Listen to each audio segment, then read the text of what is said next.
This episode is brought to you by Temptations Cat Treats. Your cat will come running for the perfectly irresistible Temptations Creamy Puree and Temptations Lickable Spoon Cat Treats. The best time to feed lickable cat treats to your cat is anytime. Feed by hand for a playful moment, in a bowl for a creamy treat, or as a topper to make mealtime fun.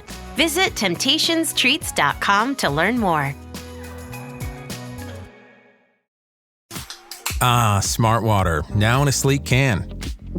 This feels cool, literally. Perfect for social gatherings and on the go. Should I start wearing turtlenecks? One sip at a time, friend. Smart Water cans, for those with a taste for taste. Get yours today. Support comes from ServiceNow. We're for people doing the creative work they actually want to do. That's why this ad was written and read by a real person, and not AI. You know what people don't want to do? Boring, busy work. Now with AI agents built into the ServiceNow platform, you can automate millions of repetitive tasks in every corner of your business, IT, HR, and more, so your people can focus on the work that they want to do. That's putting AI agents to work for people. It's your turn. Visit servicenow.com.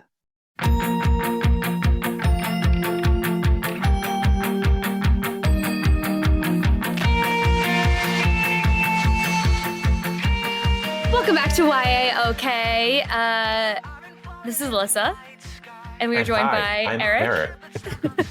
We are joining you today from a very springy, rainy day, and we had a really lovely, delightful chat to balance out how springy and rainy it is. Yeah, talking about Summer Girls with Jennifer Dugan. This is our actual second summer romance book in a row because it's we had Brian on, and his book was a summer romance too. We didn't even talk about how delightful summer romances are and how romantic they are, and I think that's why everybody likes them. And then we did get into the fact that they end, but I don't think we need to worry about that with this. No, because that's the point of a summer romance. You don't worry about it at all until it's over, and then you're upset. But at that point, whatever. You did what you had to do.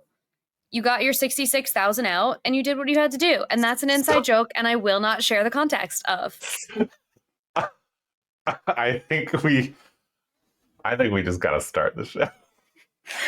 Enjoy the episode. We love Jen Dugan. She's also our first returned guest. Yes, so we're right. so happy to have her back. And we can't wait to read her book. So enjoy the episode. 5 long years, our lives like magnetic fields. You are my universe. You are my universe. And I'm just a If you want that, you can come to Philadelphia's Barnes & Noble on June 21st and get a copy and have Jen sign it because she will be here. Ooh, that's true. We're doing a Pride Festival book event thing at the Barnes & Noble downtown that night. It's on a Saturday. We are going to be there from 4 until 7. We're not going to be the morning people. That is also your fault that we're not morning people. It is not. I did not get an option. They did not send me, which do you want to be on? They said, great, we'll see you there. And then I got an update saying, here's your time zone. And I went, oh, okay. Okay, well, it's your fault I'm at night. Yeah, that's true. Yeah. I mean, you didn't have to. I'm staying with you. What am I going to do? But you could have just gone I have home. to go to my event. Mike could have dropped me off, and then you hop in the car and then go home. But then you have to hang out with Mike. I mean, sometimes I like him better than you, so that would have been fine. So, hi, Jen. How are you? Good. Thank you for having me. Of course. Thank you for coming but I have back. to confess, we are not here to talk about Summer Girls. I just wanted to bring you on here so I could ask you why you're ignoring me.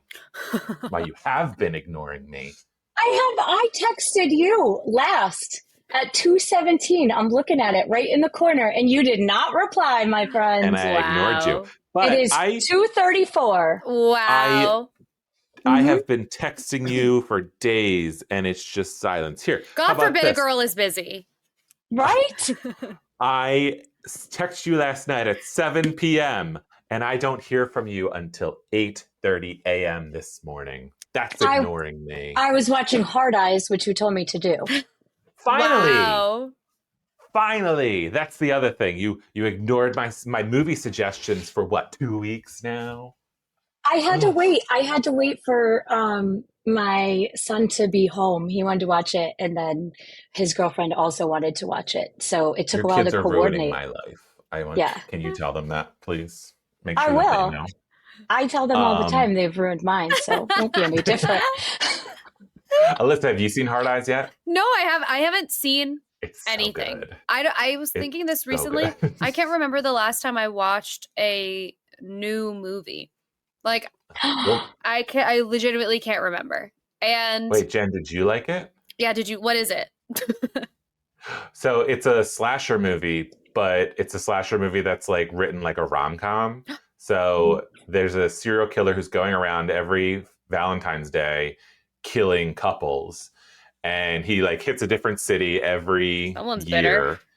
And the 1 year the year the movie's taking place, he's doing Seattle, and there's this couple, this girl I think just got out of a relationship, and the guy is basically a contractor that her work hired to kind of help with a mistake that she made with a ad campaign. Okay. And he like makes her go out to drinks and dinner to talk about it, but it's Valentine's Day.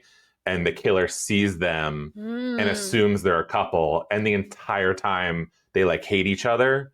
Mm-hmm. It's basically every single rom-com trope, but in a slasher movie. And it's fan-fucking-tastic. So is it like kind of funny or no? It's very funny. Okay. Yeah. Yeah. It's more funny than scary. Okay. Yeah. Like Scream. Yeah. Mm-hmm. It was actually written by the person who's supposed to write Scream 7, but weird. One time, me and producer Matt literally had an entire campaign about how Scream is more of a comedy than it is a horror to get my ex-boyfriend to watch it. And then instead of watching it, he got so drunk at my parents' house that I don't think he even saw a thing. I think he saw the inside of his eyelids, and that's about it. Wimps. You know? Can't handle it. What are you going to do? What are you going to do? The worst. You know what you're going to do? Break up with them. Yeah. Yeah, I support that. Is what it is. We here at YAOK think if your partner does not like horror movies, break up with them. Dump it's not them. worth it. Red flag, biggest one. Red flag, dump them. Mm-hmm. It's probably one of the very, very few deal breakers I have.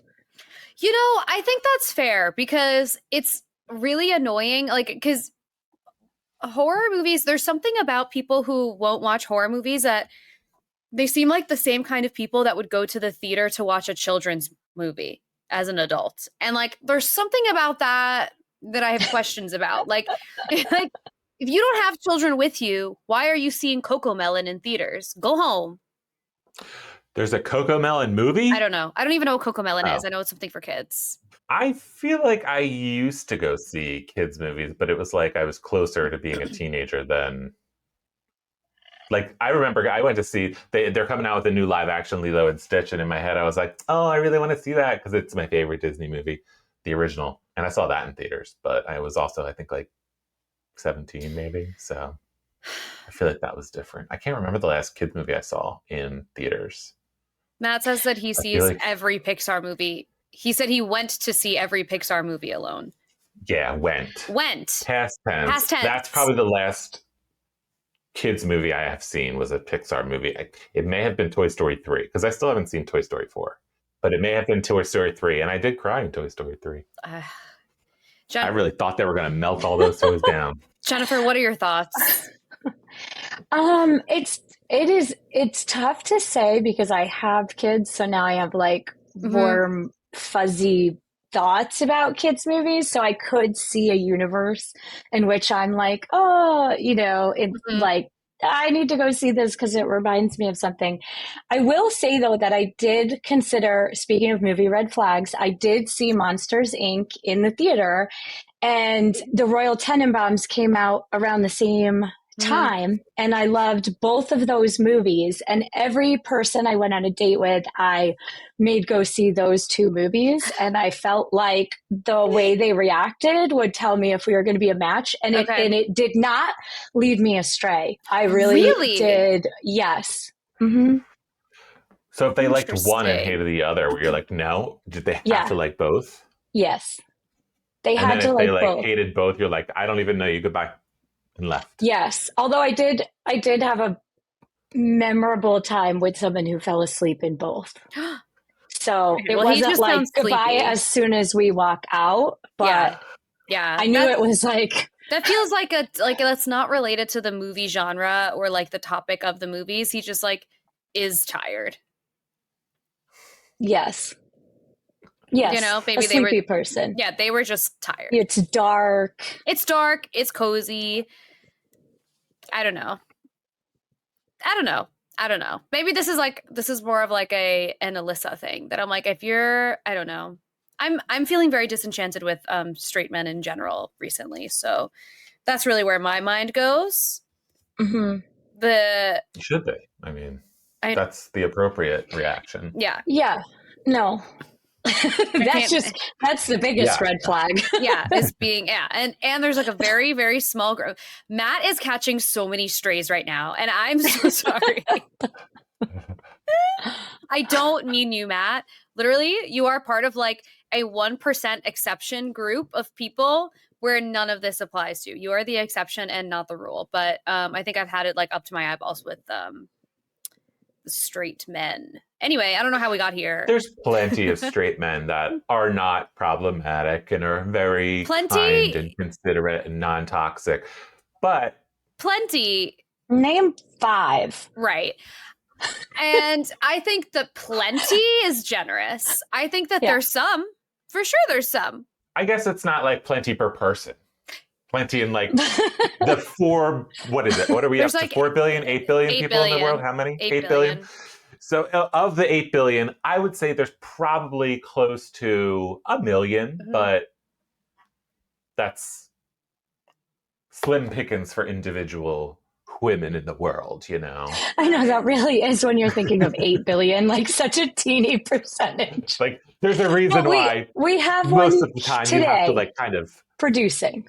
Yes, we do. Kind of what is it? Like when you mold somebody into the person that you want them to be. Yeah. I think that is part of relationships, is kind of realizing that not everybody is perfect. Not everybody's going to fit into that perfect idea of what you want. And yes, there is work on in terms of everybody too. I'm not just saying just in the males, but it's mainly with them.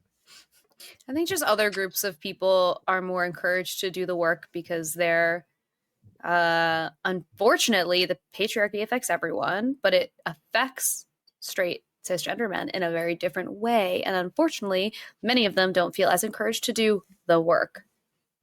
But that's changing. So who knows? Maybe we'll evolve a bunch of people into delightful horror movie and Pixar movie watching people. A balance.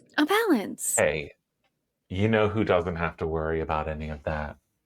Cass and Birdie from Summer Girls. You're right. Jennifer's new book. Yeah. See how I brought it back around? Beautiful. That was good. That was good. We can talk about your new book.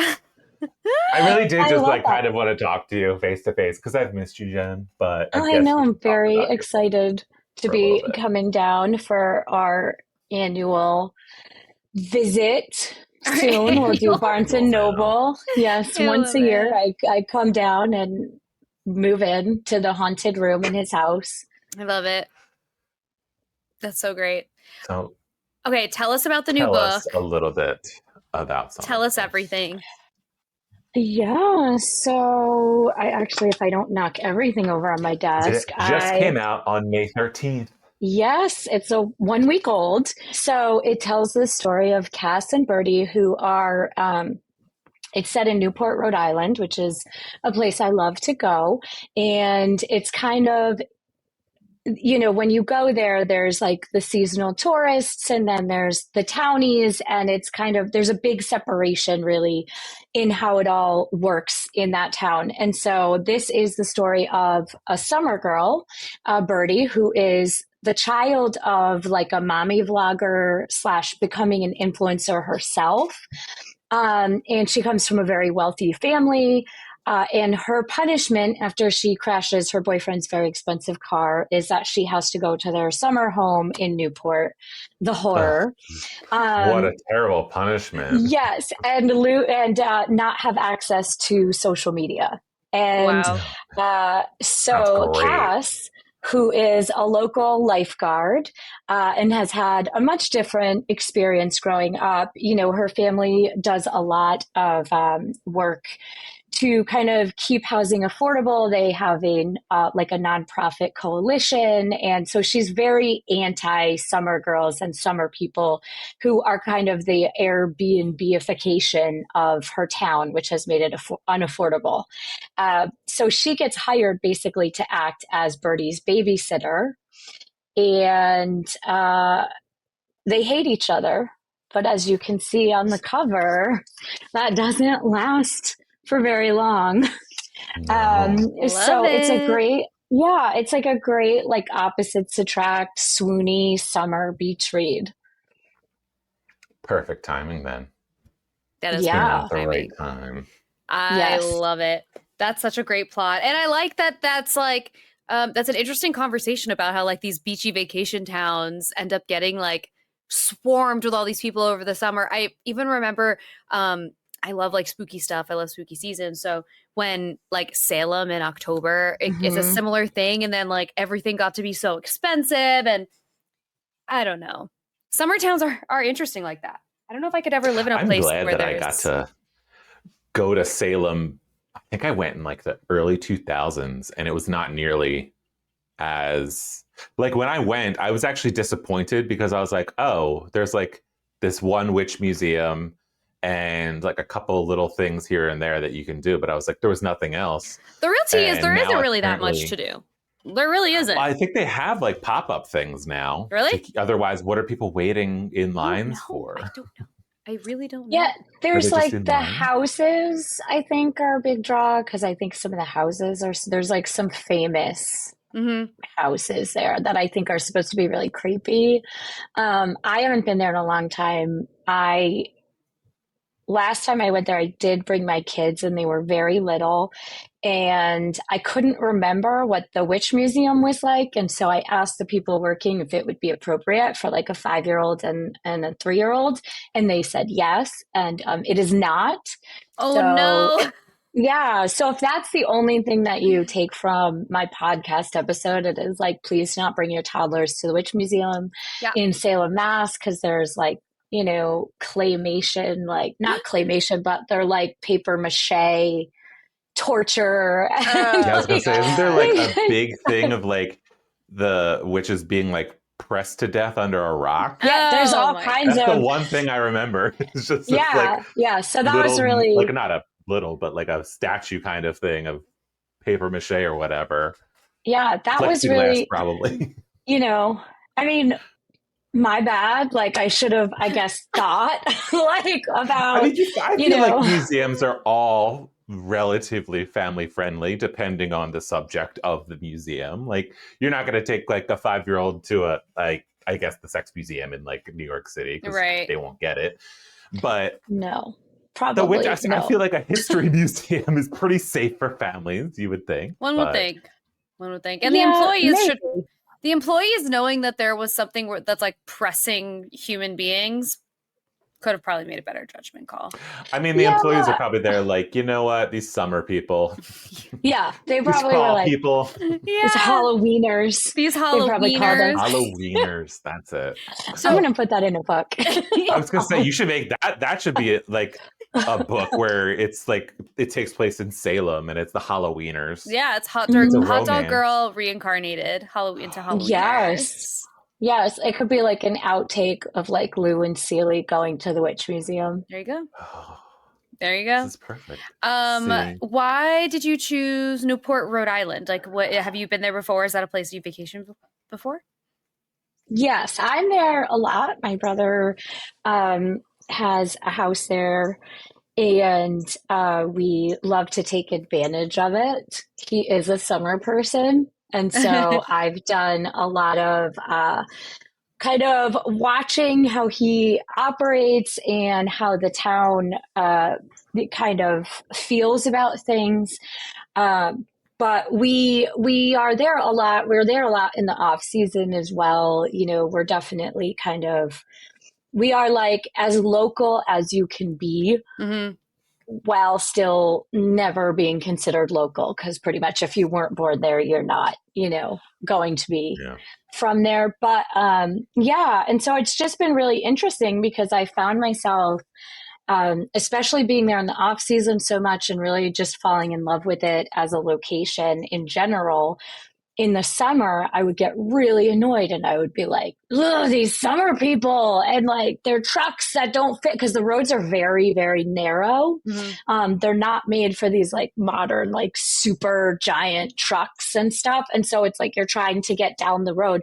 Usually I try not to ever use my car there, but if you are trying to navigate in a car, it's like hopscotch where you're like going around a parked car and then you're waiting while like this giant Dodge truck full of like frat guys goes by screaming, you know, horrible things at the 200 bachelorette parties that are walking by and like, you know, where the sash is the biggest piece of clothing they have on. Not to judge everybody, that should feel beautiful how they want to feel beautiful. But yeah, it's just like, you know, okay, you know, I am just trying to go to the library, but I have somehow interrupted your 24/7 party. And so I felt like I could kind of really get into both sides because we are considered outsiders, even though it's been about, I think, 15 years that he's lived there. But also we are there so much that we also definitely understand the like summer dynamic of the tourist season and how terrible it is. Although it keeps the taxes low. There are, there are parts that are peaceful, but it's just almost everything is in the touristy part. Like if you want to go out to dinner or you want to do that, it's like, you know, because that's their bread and butter. Yeah.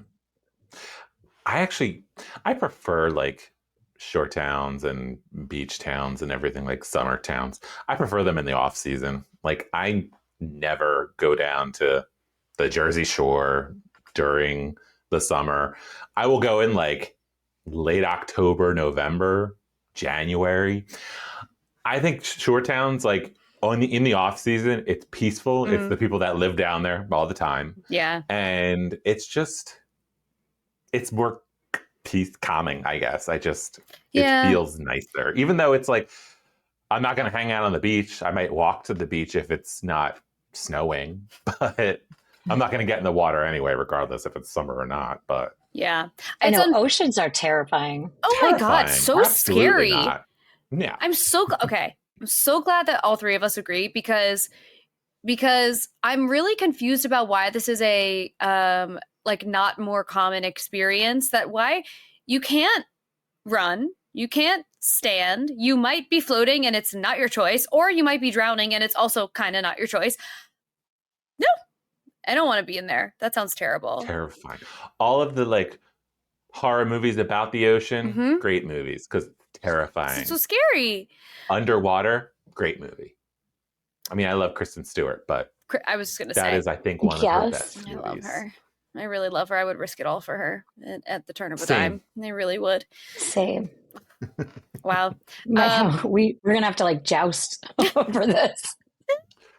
I have told every partner I've ever had that if you are so safe in every circumstance, unless Kristen Stewart is around. Unfortunately. Have I told you about either of you, actually? Have I told either of you about the movie Personal Shopper, and have you watched it? You've told me about it. I haven't watched it. You have to. You have not told me about it, and I have not watched it. But she is the cover of The Ride of Her Life. Yes. Is based on loosely. That's the one that you trolled me in. Yes, that's the copy of one. Yeah, yeah. And the character, she's like, it's like hot farrier case stew is how they describe her. What I love about it. Love Lies Bleeding? Have you seen that one?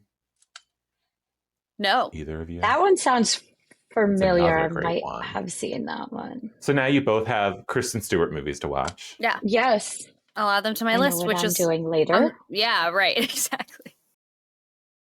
Shopping is hard, right? But I found a better way. Stitch Fix online personal styling makes it easy. I just give my stylist my size, style, and budget preferences. I order boxes when I want and how I want. No subscription required. And he sends just for me pieces, plus outfit recommendations and styling tips. I keep what works and send back the rest. It's so easy. Make style easy. Get started today at stitchfix.com/Spotify. That's stitchfix.com/Spotify. Oh my God, it's the coolest thing ever. Hey guys, have you heard of Goldbelly? Well, check this out. It's this amazing site where they ship the most iconic famous foods from restaurants across the country anywhere nationwide. I've never found a more perfect gift than food. They ship Chicago deep dish pizza, New York bagels, Maine lobster rolls, and even Ina Garten's famous cakes. Seriously. So if you're looking for a gift for the food lover in your life, head to goldbelly.com and get 20% off your first order with promo code GIFT. Home means something different to everyone. But with Rocket Mortgage, home can mean even more. It can mean a college education, taming your high-interest debt, even a renovation. We've made it easier than ever to use your home equity. That home you worked so hard for, now it can work hard for you. Call 800-4ROCKET or visit rocket.com to find out more. Rocket Mortgage, LLC, licensed in all 50 states, and MLSConsumerAccess.org, number 3030. Hank's the family fixer, always with his tool belt. But living with prostate cancer, he needed help. He asked his doctor about Xtandi and enzalutamide.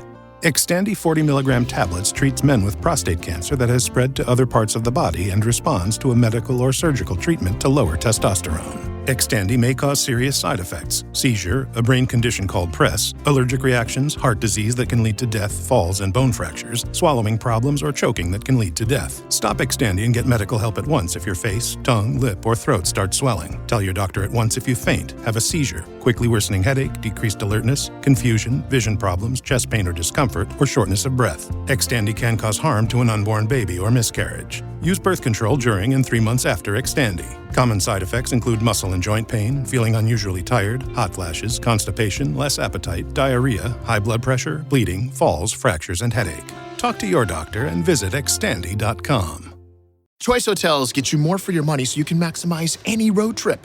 And as your vacation maximizationer, I'm going to make sure you hear the maximum sizzle of Comfort Inn's free hot breakfast. Let's get real close. Maximum apple. Now that's fresh crispimization.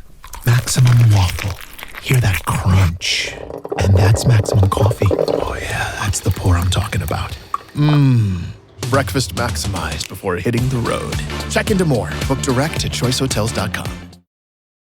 Hello everyone, we're Superhero Stuff You Should Know, and if you think you know about superheroes and comic books, think again. We got romance, we got action, Romance? we got comedy, we got everything you need, man. Come on down to Superhero Stuff You Should Know for all your superhero needs. I don't know about this romance. What part are you talking about? We've got all kinds of sketches, and then deep dives on top of that. Come on down to Superhero Stuff You Should Know. All right, so come on down to... Wait, why did I say come on down? To Superhero Stuff You Should You're Know. talking about beach towns. I was thinking about how unfortunate it is that, like, these beach towns are all supposed to be very relaxing, and they just aren't. Like, during the time when they're supposed to be relaxing, they just aren't. Like, it's not a vacation to me if we have to wake up at the crack of dawn to get a spot on the beach. Like, that's not fun anymore.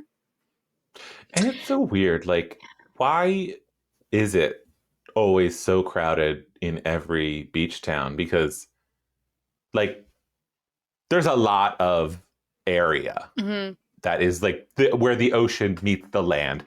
Why can't we all just kind of spread out and not everybody go to one fucking place? That's annoying. I think there's also like a lot of area where the ocean does not meet the land. Well, yeah, and but so those people they're trying to vacation. You're talking landlocked in the middle. Are people really flying out to like Ocean City, New Jersey? I don't know, but they don't know. are to Newport, and all the yacht people are in Newport in the summer too. So it's, completely also changes the dynamic. Where are the yacht people not in the summer? That go to Newport. Where are they not? Where are they in the not summer? In the not summer. Oh, where are they in the not summer? They're probably chasing other warm spots, because they'll be from Australia or whatever. There's a lot of regattas in Newport too. So you get a lot of, the sailing people. See, maybe that's what I want to do with my life. There's some Just cups. Sell a house and live on a boat. I thought about it. I did think about it. That feels like fear factor to me. Living on a boat, you are putting yourself at the risk of being in the ocean at any time. Yeah. Yeah, I think it would be nice to just be all alone, but I have a family and I don't think I could do it with other people. I think it would have to be me and my dog Pig. That I think seems like a dream, but I don't think I could be in a smaller space unless it was what is it, open water too. I feel like that was a whole house. Basically they had a huge yacht, so if it was something like that, maybe if it was a hotel so you want the yacht that has a little helipad on it, so you can park it somewhere, and you want a staff. That would be the way I would have to, if I was going to have other people with me. Yes. But if it was just you'd be on that show, the Bravo show that they all below deck work on. I was going to say under deck. I'm that doesn't sound correct. It's close. But yeah, I think I think I'm pretty low maintenance. So I think Pig Pie and I and a canoe would be fine. It's just when you in the open ocean, great idea. Yeah. Yeah. I mean, well, maybe not. She does like to play fetch every day. That might get tricky. Just let her swim, and she can't swim. Tire out So she has a little life jacket. I was trying to teach her how to swim in the bathtub, and it didn't. She just doesn't have it. That's really Charlie cute. just hates water, so you will kill me. Sometimes I think about I used to put my dog Bonnie, who's on my lap right now, the Chihuahua. I used to put her in we had a pool at one of my parents' houses, an old house they don't live in anymore. But I would put her in the water and she would swim, but I felt out of survival. And I'm now I look back on it and I'm that's so where is the agency for this poor dog? Or out of nowhere, she's put in survivor mode. I'm that's just as horrible. I feel so bad. Swim, bitch. Literally, she's just minding her business, and then all of a sudden she's trying her best not to I feel so die, bad. and Poor you're just oh my god, look at her, she's so cute. I know. Just thrashing about. I know, and she swam, she was doing the whole thing, but poor Bonnie, Through she the really, stairs. Oh, she went. She's so cute. She went through it, and that's okay. Look, you can see it in her eyes. She's still traumatized. Drama. If you could see the black lump behind, over there, that's Pig over. I'm everything's opposite. She's there's her ball and her blanket. Charlie. Yeah. Aww. Well, that is a very important. It is portrait of him. Charlie doesn't come up to the third floor to hang out with me. Oh, look, and your cat made an appearance too. Wow. Yes. All the babies. Yep, they have bunk beds. I don't know if you can see the hint of pink. Yeah, it's so cute. They were getting so jealous. I made them bunk beds, and they mostly sit there while I'm working all day. Okay, Bonnie's going to go to Charlie the bed. Never comes to hang out with me up here. He the only time he'll actually come up to the third floor is if it's 5:30 and he wants to eat. Yeah. Well, he's Charlie not your does dog. like me. He's not. I don't know. Oh my god. So actually, I like that this is and also have questions about how this is a story where someone is vacationing and one person lives there, which means the ending of this book is likely to make me very upset. Because these people are going to fall in love and then one person is going to have to go away probably. However, we have had a conversation recently with another author about how sometimes stories like that are kind of nice for young adult, because that does happen where like you find someone when you're on vacation, you know, in a weird place, or like when you're, I don't know, traveling abroad, whatever it is at college. Like it's a good lesson to still see the value in having a relationship anyway, even though there is no like real, I don't know, you always say, oh no, we'll make it work, we'll visit each other, blah blah blah, and like that's not really super doable when you're young. But yeah, I already know it's gonna make me upset. Well, I think it's definitely a point of conflict is that they have two very different lives, and at some point in some capacity they will have to return to them, whatever they decide that's going to look like. You know, because Birdie is doing a lot of reevaluating about the life that she was born into and how she wants it, especially on the like influencer side, because it has always been her life and her parents have opposing views about that as well. But, you know, it's a romance, and romances have to have either a happily ever after or a happy for now. That is one of the requirements. So, there's definitely some moments that are probably going to be very rough, but overall, I shouldn't say always because I don't always, but in Summer Girls, I definitely leave you in a place where I hope readers are very pleased. Okay. That makes me feel better. I read Last Girl Standing. It's not a romance, just to point it out. Not a romance. And when I was so with it, I was like, this book is, and it still is so great. And then I get to the last part of it, and I don't want to give anything away, but Jennifer, I was mad. I was like, this is not how it's supposed to end. This is not. Where is the Goosebumps thing? Not Goosebumps. What's the one where you get to choose your own adventure? I was like, I want to choose a different ending. Choose your own adventure. Yes. You got it. Oh, God.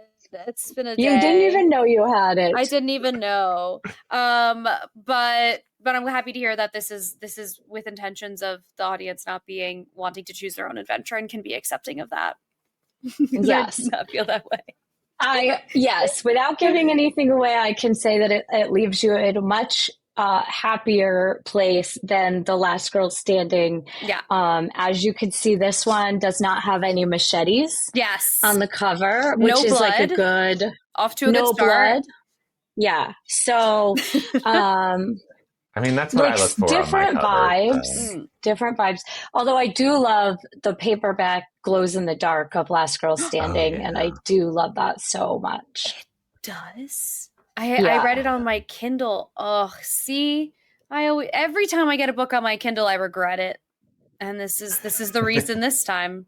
Mm-hmm. Wow. They should just get rid of Kindles entirely. Just kidding, not really. Sometimes I like specifically books that are like over 700 pages long. I very much appreciate the Kindle for that, because lugging it around is exhausting. Like I hate having, because if I'm like going somewhere and I'm like, oh, I know I'm going to be waiting, so I need to bring a book with me, and I'm like, well, the book I'm reading is over 500 pages. It's like a doorstop. I'm going to have to bring a bag now. Great. Right. Yeah. No, I get that. Traveling too with a Kindle is way easier because I like to read more than one book at once. I like to have a couple different options available to me. That's wild. I can't do that. Really? I like reading one book at a time. Yeah. Really? Jen, what do you do? I don't like reading multiple I books. bring a lot of them usually, but I also do like a lot of my like just for me books, which is what I call them when they're not like for blurbing or for an event. I do audio so that I'm not analyzing, because when you're reading for a blurb, you're kind of thinking about how you're going to blurb it and what you're going to say and what are the moments that you want to capture.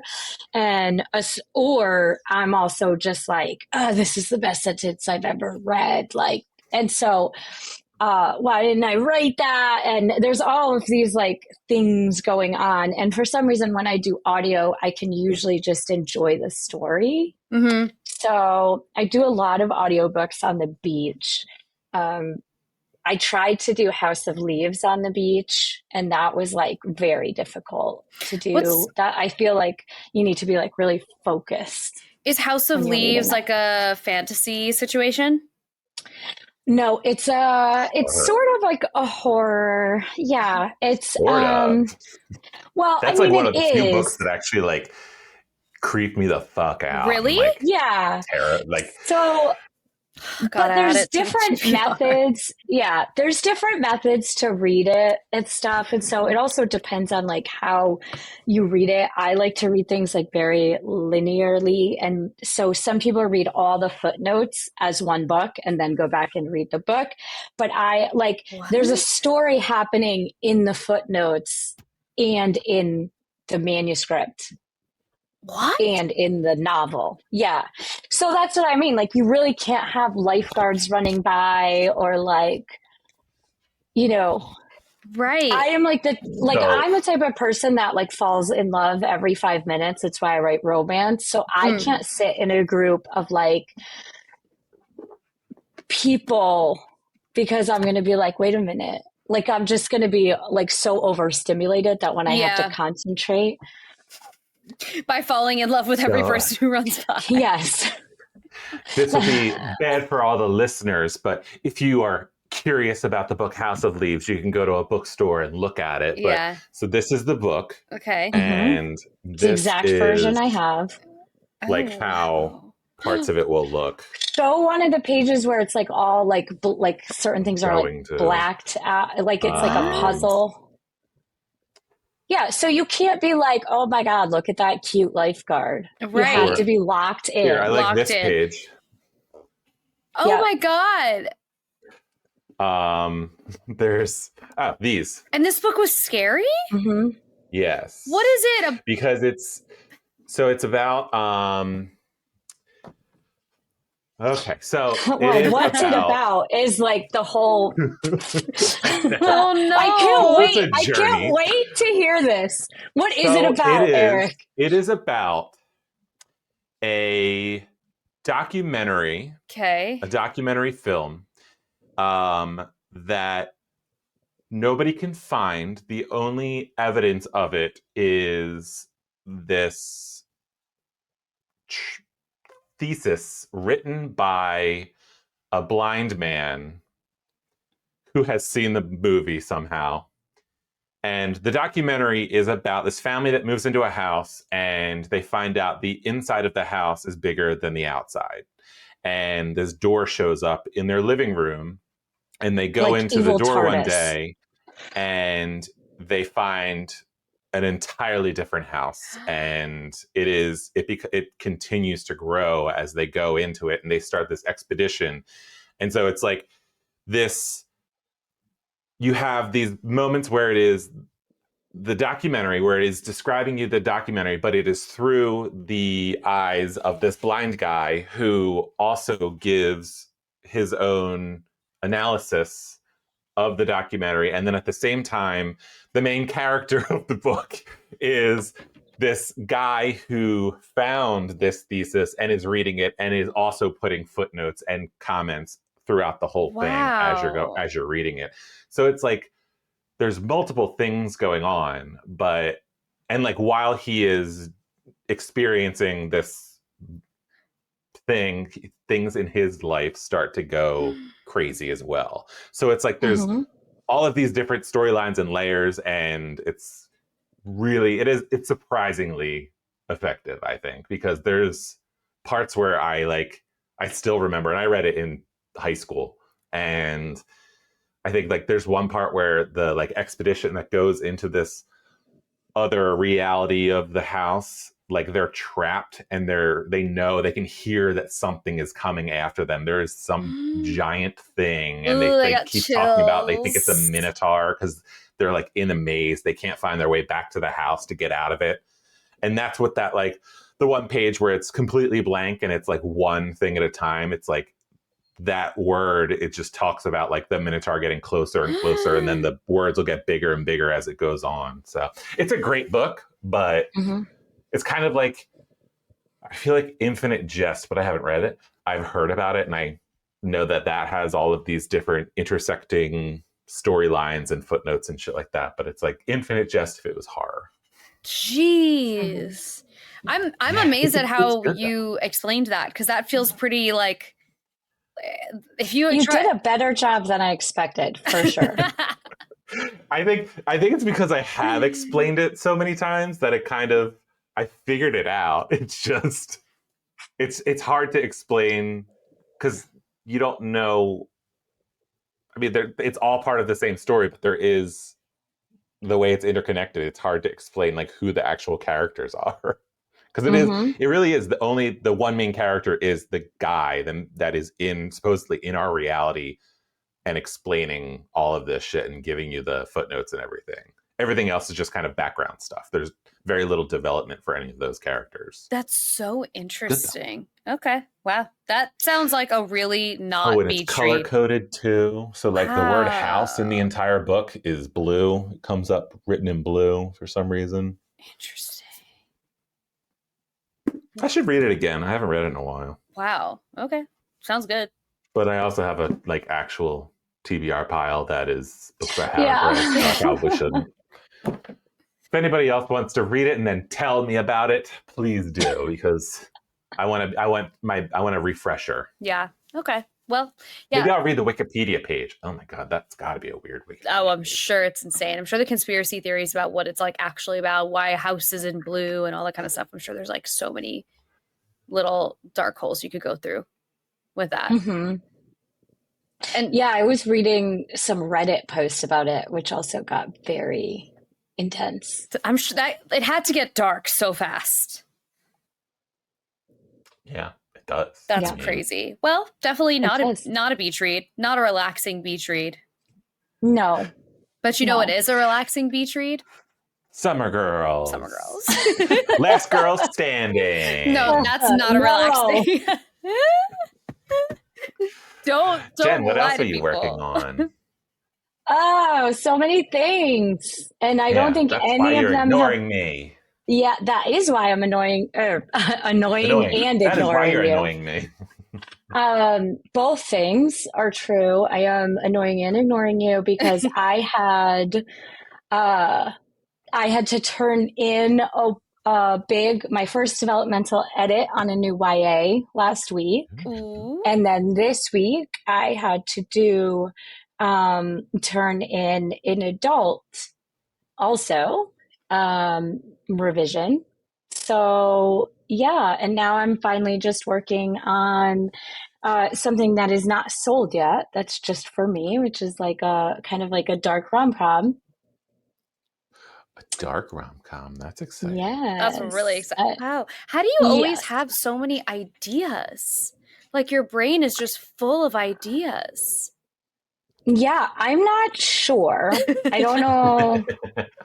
I don't know how it happens at all. I don't know where it comes from. I have an Excel spreadsheet, which I thought it was super normal, but Eric, apparently we're not normal.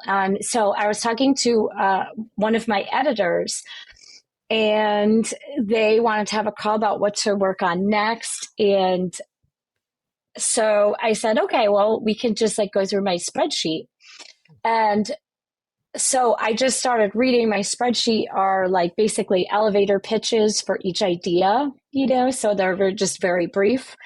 And so I read her the first one and she's like, oh, that sounds good. And I'm like, do you want me to keep going? And she's like, yeah. So then I read her the next one and she's like, wait, I like that one. And so I end up reading her, and I'm not saying that I execute them all perfectly, but I have a big master list. She's like, you just have these sitting in Excel. And I'm like, I can't keep up. That's like a main source of stress. And that's not a humble brag. Like it actually sucks, because as soon as I have figured out, because I'm working with a lot of publishers and I'm working in graphic novels, adult and YA, my deadlines are so tight that I have to plot now. So it used to be a very organic, like kind of pantsing experience when I was drafting, where I didn't really know where I was going. And now I pretty much always have to know. So for me, as soon as I finish that plot and I've kind of like untangled, all of the knots and I have it out and it makes sense, I'm like, okay, well, I'm done. Like, I'm done with the book. And, you still have to write the book. That's why I don't plot. Yeah, you still have to write the book. And so it's hard because I get excited. I get very excited about a new idea all the time. So it's very hard to focus at all times. Very impossible.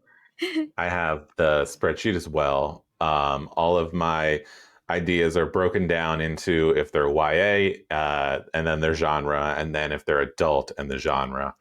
And I am in copy edits for my 4th book, which means I have to come up with a pitch for whatever my 5th book's going to be for my publishers so they could tell me if they want to publish it or not. And I have basically, I feel like my agent is getting annoyed. I had to like stop myself yesterday because I've already sent him multiple emails to be like, oh, here are the ideas that I have. And I revisited the spreadsheet to see, I'm like, oh, which ones are talking to me right now? I'm like, oh, okay, I still like that idea. I still like that idea. And then some of them I'm like, oh, I don't even want to write that anymore, but maybe in the future I will. And then of course, yesterday I like had this whole idea that I really want to write now, even though I've sent him multiple other like outlines and pitches of other things that I could write and wanted to write. And it's just because he hasn't answered yet. I'm like, okay, well, now I have all these other ideas. So here are the new batch. Here's another one. Yeah, that's kind of my relationship with my agent, Sarah, as well. It's been like a little rough because, as Eric knows, I had dealing with a concussion that I got a few months back, and it severely cut into my writing and especially my video gaming time, which we are waiting to play a video game. Eric and I want to play a game together, or at least we did several months ago when I asked him. Right. But I need to finish Silent Hill, and I'm only able to play in very small things. And I tend to take triple the amount of time other people take to play games. But it's been hard because I've had to like explain to all of my editors and my agent, like I am only working on one book at a time right now, which is really unusual. Usually I work on one book in the morning and then one book in the afternoon. And so only being able to like lock in on one book at a time has like been very hard. So, my agent has been, instead of like, here's 200 ideas, I'm like, I have written a chapter, and it's been like forever, and usually it's like, okay, she's, can you get me 50 pages? And I'm like, by the end of the week. And now it's like, well, I have these 3 other books and I have to finish them first because they're contracted. And, so everything's been a little different lately, but hopefully, the other day I had a 3-book day. So hopefully we're like, okay, so maybe you're over the hump. In the swing, yes, back in the swing of things. That's great. I'm sorry. That's so frustrating. I'm sure that's like been such a pain in the butt. Yeah. And it's all Pig's fault, because if you didn't go outside and slip on ice, never would have happened. It is. I was rushing her to the emergency room, actually. She wasn't just going potty. She was also having a medical crisis. Goodness. Oh, that's right. Yep. She was having like a mystery. Her leg had swelled up for no reason, like triple the size. My vet had seen her the night before and like given her a bunch of injections that he thought would fix her overnight. And he's like, if not, be here at 9. And I was rushing to get her there on time. And we just biffed it all the way down a flight of icy stairs with her in my arms. Oh my God. And I was like, I can't hurt her. She's so tiny. So I held her tight and protected her and then just smashed my body into the concrete. God. What a good mom. Yeah, and then my family runs out and wants to take me to the emergency room, and I'm like, the emergency room is always there. What about The vet is I'm like, the vet is meeting me there at 9. Yeah. So I did go to the vet first, and I was like covered in blood, completely dazed. Yeah, so fun stuff. Yeah, oh my God. So that's a happy note. Oh my God. Well, I'm glad that you're hopefully on the other end of that. And oh my goodness, no more running in the winter. Just the second that it's November 1st, we're not running anymore. Yes, no. Just to be safe. And I will never. And, I had a second where I was like, oh, it must have rained last night. Everything looks wet, but not enough time to process what that would mean when it's like 20 degrees out. Right. Oh my God. But from now on, if I see wet, I am going to be just assume. I don't care if it's July. Yeah. If it looks wet, I'm going to assume that we need to proceed with caution. Yes. I think that's fair. I think that's completely fair. Mm-hmm. Oh my God. Before we let you go, what are you reading right now? Oh, I am about to start. I have not started it yet, but I'm about to start Victorian Psycho. Oh, which is my most anticipated. Is it on my desk? Hold on. It might be on my desk. It's not on my desk. I have my other book. All Fours is the one after that I'm going to read. I have that in my to read pile. Yeah, Victorian Psycho, I'm not really sure. I know it's like a very dark, like thriller-y, very gruesome, and I guess it's just it involves like a nanny and some kind of revenge, and people have basically just been like, you need to read this, it's extremely like what you like. But go into it, just read it and don't research. So I haven't, so I'm going in without any preconceived notions, other than just that I love it. And then I think the last thing I read was short stories. Let me look. Well, I had to go on a big quest to try to get the Paul Tremblay horror movie indie bookstore edition. I did get it. Good. So we have I have the Barnes and Noble one, which you have. Is yours the green one? Because I think I have the red one. So we have matching Christmas special editions. Yeah, it was hard to track down because I texted my indie thinking it was going to be so easy, and that was how they realized that they had not gotten their order in time. And they were like, yeah, no problem. Okay. And then they text me back and they're like, little problem. So I started going on this quest of any indie stores. And actually I was in Pittsburgh and I was at White Whale, and I was just talking about what a hard time I had finding it. And it was a few days after Indie Bookstore Day. And she was like, wait, I think we have one left of our, they had a whole huge table. Yeah. So it was like meant to be. I'm like, I will definitely do an event here. You have won me over. So White Whale in Pittsburgh, highly recommend. I'll drive 7 hours and check it out. Yeah. Oh, another, let's see, what else? I have been reading, I just read The Ones That Got Away, which is Stephen Graham Jones' short story collection from a while back. It's like a collection of all of his early magazine short stories. But yeah, I've just been creeping myself out generally. I love it. I think that's perfect. So are you going to write another horror anytime soon? I hope to. I think this dark rom-com I'm working on is very gruesome in a really fun way. Okay. So that is really helping me get a lot of it out in kind of a funny, like a horror comedy kind of way. But I do have some other horror ideas on deck that I'm hoping to work soon, but under contract right now. The closest thing I have is I have 2 unannounced graphic novels that are, in line with like a full shift coven kind of thing. And one of them leans darker.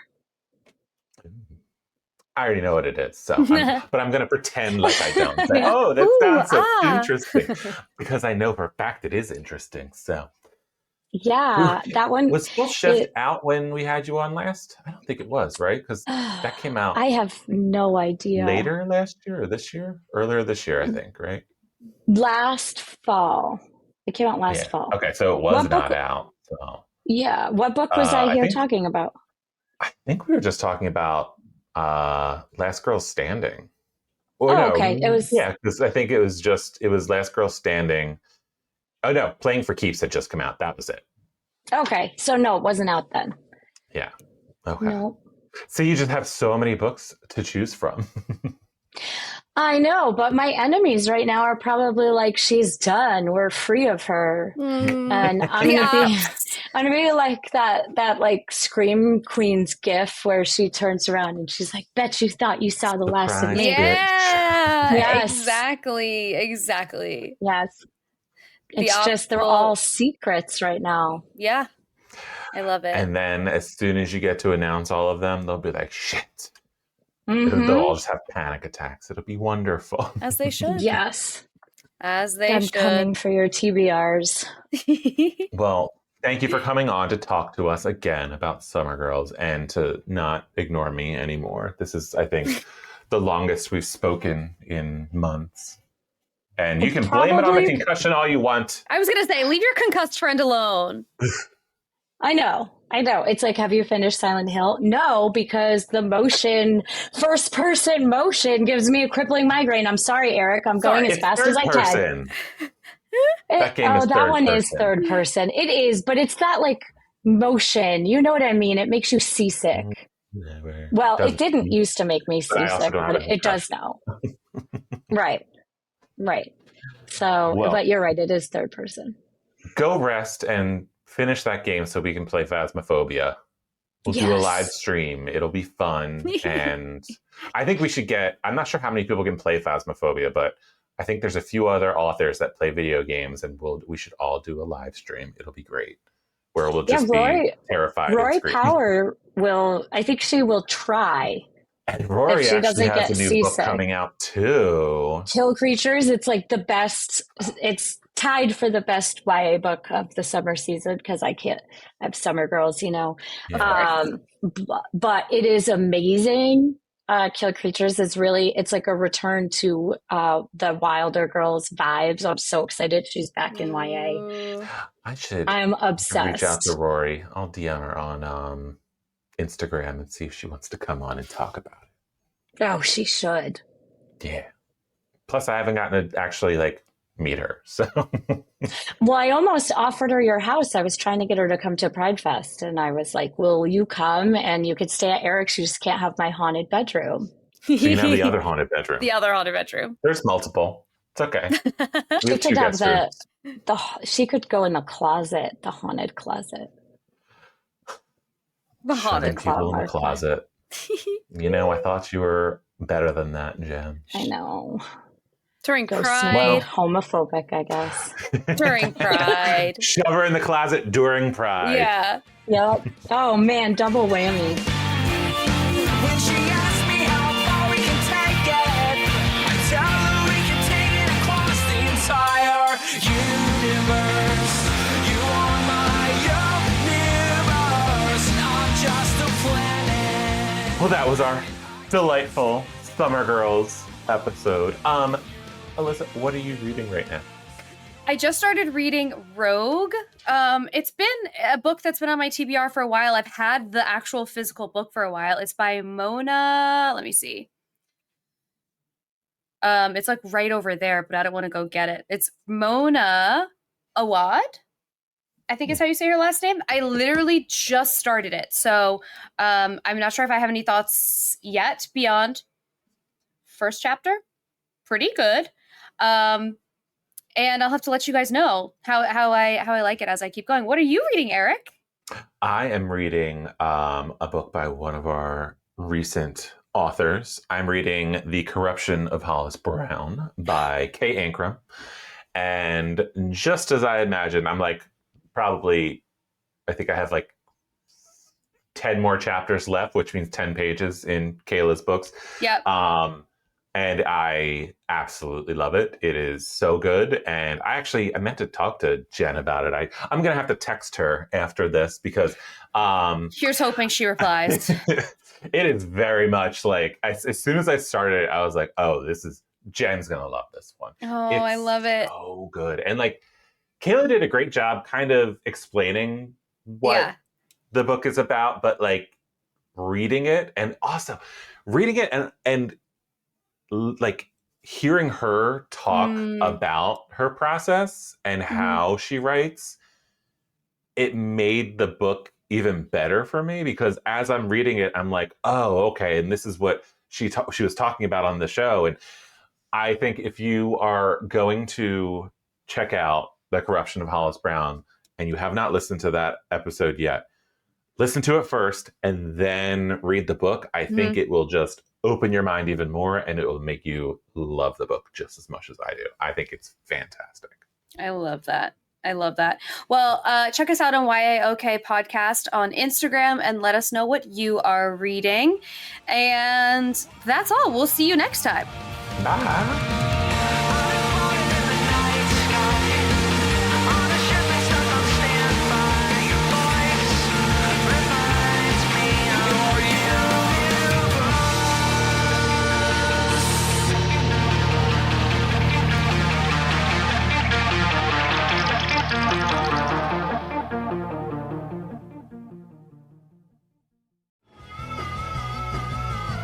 You're listening to the Geekscape Network.